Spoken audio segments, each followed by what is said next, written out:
Parsons, though, still talking on his podcast, The Edge. Parsons and his Cowboys teammate Trayvon Diggs discussing their top quarterbacks in the league right now, starting with Jaden Daniels. Listen to this. Give us your top five right now. I'm going to go him. I'm going to go Mahomes. Mar. Gotta have Mar. Lamar. Josh Allen. Jalen playing pretty good right now, too. Yeah. But Jared Goff is a top five quarterback right now.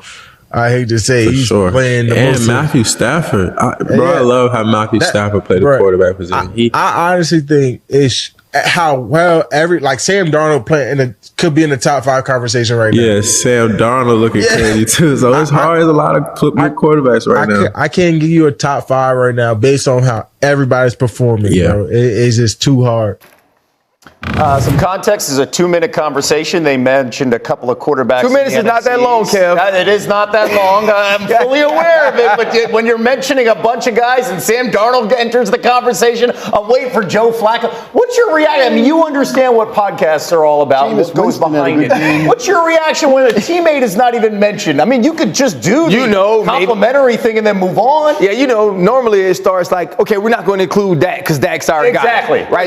By saying that. Right, that's not hard. Right, if I know I'm not, but it doesn't seem that this conversation was vetted, right? This wasn't like they were on a 6 o'clock call and everybody said, okay, we're going to list our top five quarterbacks. It seemed like it was a spontaneous conversation, but did they lie?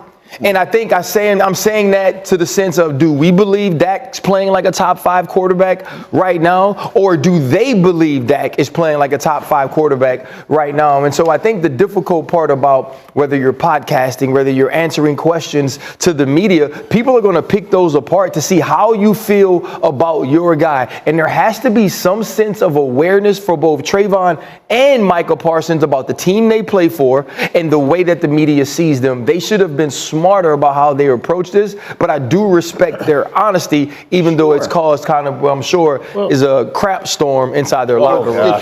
Kevin, just from a team building standpoint, in our sport, where more of the money is going to fewer of the players, those players have to lead by definition. That's the only way you're going to be able to have sustainability. And to Dak's credit, he is a great leader. Great leader. When you ask anybody. So to me, like Micah Parsons, here's the answers to the test. You can rush the passer as good as everyone outside of Myles Garrett, but you have to do more. You have to lead. And like RC said, it's a throwaway line, like 3 seconds. Hey, we're not going to talk about Dak today, guys. And if Micah wants to get to where he wants to go, which is to get paid and win championships, that's where he has to develop.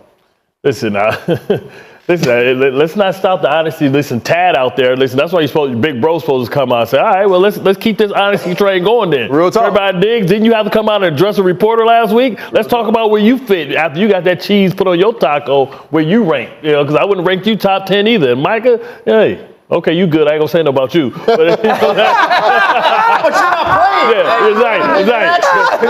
But Trayvon, you need to hush your mouth. Graz here. The devil is a liar. Here's the one storyline here. The Cowboys have lost 2 straight. Yeah. They're in danger of going 3-5. The last 3 years, they finished 12-5. Yeah. All right, they can match that in the losing column if they go down to the Falcons. And then this is a storyline with a guy that has struggled defensively in Diggs and another guy who hasn't played the last 3 weeks. Doesn't look like he's playing this week. Yeah, it's not good. It's a very Cowboy thing that's happened here, right? Because it gives us plenty to talk about in a way that they may not want us to. Obviously, I think the owner doesn't care how we talk about him as long as we do. But I think in terms of the locker room, you wonder, right? Like, this is going to be out there. Like, are you going to the locker room today? There's Dak sitting there. Like, I mean, what we got? Like why? So I don't. I mean, can Dak take it? Yes, of course. Right. But my point is, like, what does it tell you about just sort of how the people in that locker room kind of view each other? I guess everyone just their own.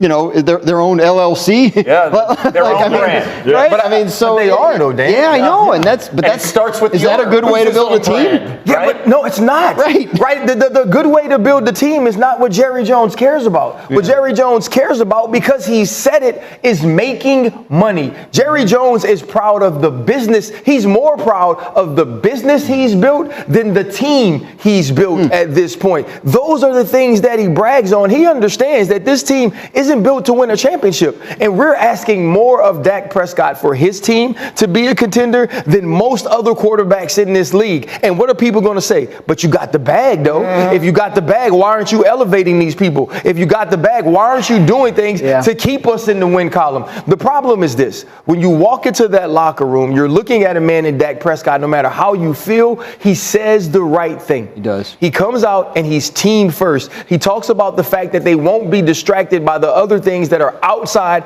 of what football is. And to do this now and bring more attention to him, to have answer questions about this, it's unfair to their quarterback. Are you guys comfortable now with your Cowboys pick after listening to that sound? I actually, if you go back to Joe Fortenbaum, I certainly am, because of Atlanta's lack of pass rush. Yeah. Dak still, to me, maybe not top 5, but he's top 10. And I think this Atlanta defense is vulnerable. I think it's a high-scoring game. I think they can win it. Atlanta has a strong secondary, and if you only have one weapon, there's no threat of running the football. What do I care? I just double your best player, and then what are you going to do? That's why you see Dak with these turnovers, these interceptions, because when you're a one-dimensional team, you're easy to defend. And on the other side, I got a full, complete arsenal. Yeah. It's been 5 years since Dak Prescott lost 3 games in a row. And the last time. So you're saying he's due? I'm saying Atlanta's not some monster team. Like they win Atlanta's that won game. 4 or 5. Ain't no scrubs, though. They're not scrubs. His money. He ain't an expert at winning when it really, really counts. And he damn sure ain't an expert at stopping the bleeding.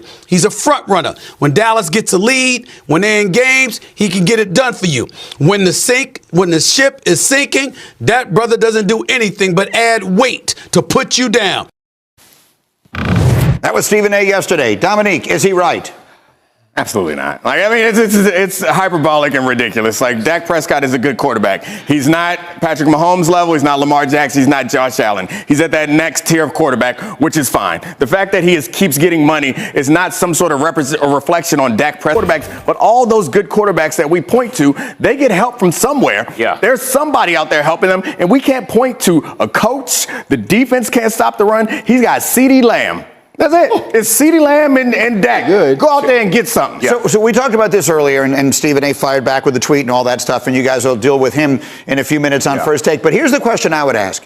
Like, the Cowboys just went from 3 consecutive 12-win seasons to this bad. Like, the point is, it's one thing for them to fall off. They've fallen off so much. They can't run the ball at all. They can't stop the run at all. Yeah. They look way worse than their 3-4 record. How did it get this bad, this fast, if the quarterback hasn't regressed at least to some degree? Well, their offensive line got worse. So they got 2 young guys starting at that position. They can't rookie guys, and they got 2. They have 2 running backs that neither were on the team last year. They're getting them the ball back. There are times when it's not just a track meet. At some point, you have to help the quarterback. And unfortunately, Jerry didn't do it in the offseason. Everybody expected just to roll out like you're going to roll out. It doesn't work that way in the NFL. If you can't run or stop the run, I don't care how good your quarterback is, you don't win in the NFL. It's not sexy, it's not fantasy football, but it's the reality of our game, and they are bad on both. I think their starting 3 technique is like 137 out of 137, like from a ranking.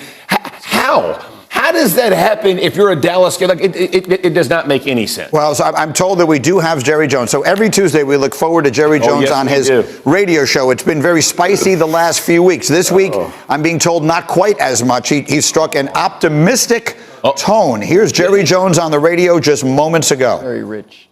Sounds a little more like hope than faith. Little more hope than faith there. You are hoping something helps this team find a spark, do something. Right, but he does believe they'll get Micah Parsons back and Deron Bland and DeMarcus Lawrence. I mean, these are guys that should come back, and they're good players that should help. I think, to the question you were asking, like, how does it happen so quickly? We're so used to this Cowboys regime kind of drafting well and replenishing.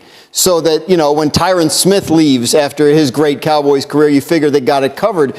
Instead, they have a rookie left tackle who's Our players are better than this. We're better than this. All the things he's saying, we got the right people in here. We got good enough players to be better than this. Let's get this turned around. And we're all saying, no, they don't. Right. I think his belief is that his players can be better than this, right? If you have 2 rookie offensive linemen, your expectation is that they will play better as they gain experience. I'm not saying he's right. No, My point is, yeah. what I'm hearing and what he's saying is his expectation that some guys will come back from injury, and some of the other guys that haven't played the way we thought they might right out of the gate will play better by virtue of experience. This is the same guy who 2 weeks ago was shocked at how Detroit beat the brakes off of. Yes, Let me tell you. I understand. He may be delusional. Yeah. I get that. Like the whole being shocked on that. It was something about it. The Jets, for better or worse, did something about it. Kansas City did something about it. The trade deadline is a week from today. I can go by.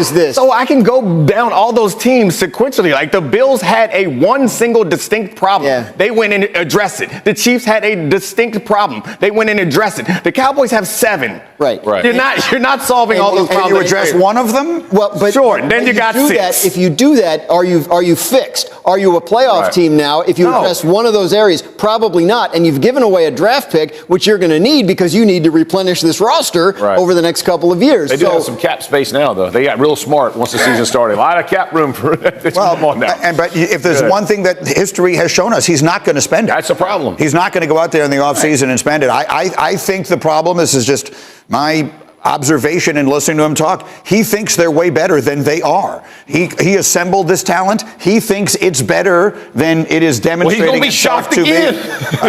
I think they're